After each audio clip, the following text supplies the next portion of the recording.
Pack light. Mahilig ka bang umakyat sa bundok? O di kaya naman ay madalas ka mag-travel? Hindi na siguro bago sa'yo ang mag-pack light. Having extra baggage is very expensive and exhausting, lalo na kapag namumundok. Kapag marami kang karga na unnecessary, mabilis kang mapapagod. Kapag ikaw naman ay traveler, it costs extra para bayaran ng excess baggage. At dahil mabigat ang bagahe, nakakabagal ito sa pagkilos.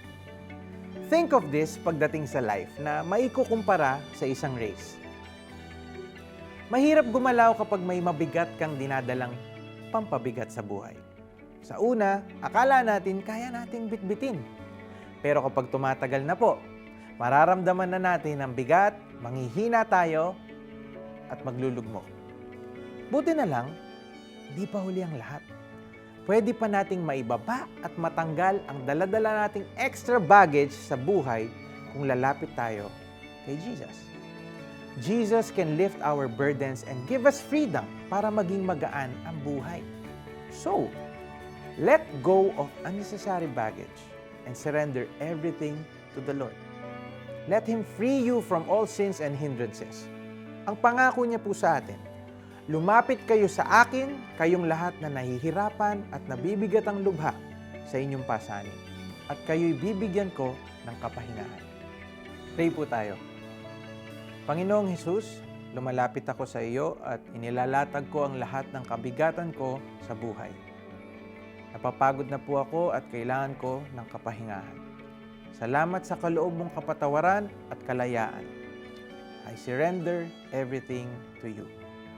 Umaasa akong sa pagpapatuloy ko sa buhay, mas magaan na po dahil tinanggal mo na ang mga bagay na nagpapabigat sa buhay ko. In Jesus' name, Amen.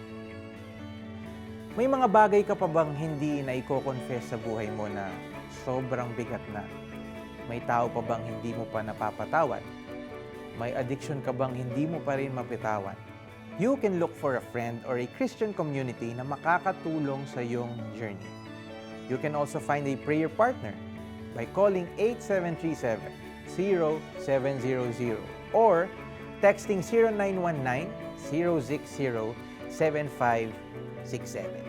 CBN Asia Prayer Center is here 24/7 for you.